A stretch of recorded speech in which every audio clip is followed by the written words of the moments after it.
Chamisas lawyer advocate Tavani Mpofu aiwa vachipindira nhau aiwa yawingi D nhau HICC nenhau aiwa yana Tagwirei yamuona kuti aiwa kunyange Wingi D akanga akabuka that venue yamoze paHICC panosita mashows ake ecrossover kunoonekwa kuti aiwa pastor aiwa vanonzi mufundisi vekuSDA Tagwirei aiwa vadzikisira kana kuti vabva vasvibisa aiwa church inozikanwa kuti yakanga ine zita na reputation yakanaka. Sara vino mashoko amudanyirwa panapa iva subscribe or like on the bell icon tipinda panapa muchinji redio amudanyira achiti a religious organization must never get entangled in this kind of nonsense. Tavani Mpofu speaks out of against SDA on Wingi D versus HICC feud.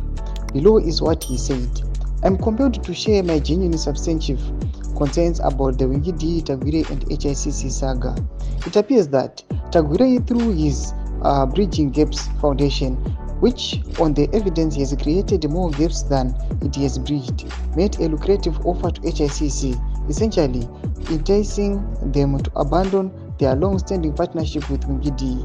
The offer, according to ZimLife, included booking a massive 200 rooms for 5 days, which translates to accommodating 200 couples, possibly threatening the city's entire supply of Congo dust at the expense of more than 8,000 poor Zimbabweans who were eagerly awaiting Wingi D's performance.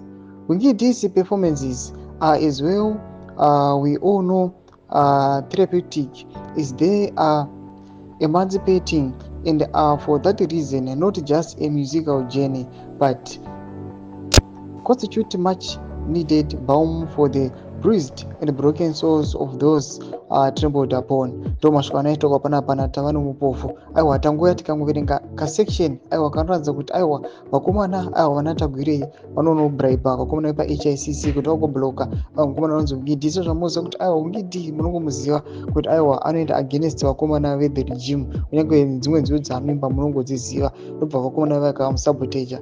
But panapa nhau yakushamisa vanhu ndeyekuti Tagwirei anozikamwa kuti aiwa vakuru vanhu vane zvigaro aiwa kuSDA vanhu vakufaya mashotsi manje vachiti aiwa sangano rakanga richizikamwa aiwa riri credible aiwa rava kuintengiwa aiwa mune maissues akadai zvakuona kuti zvakunyadzisa. Budza mafungiro enyu kuti kudii pamusoro pechitiko ichi pindango mesection medu. Subscribe or like, turn on the bell icon.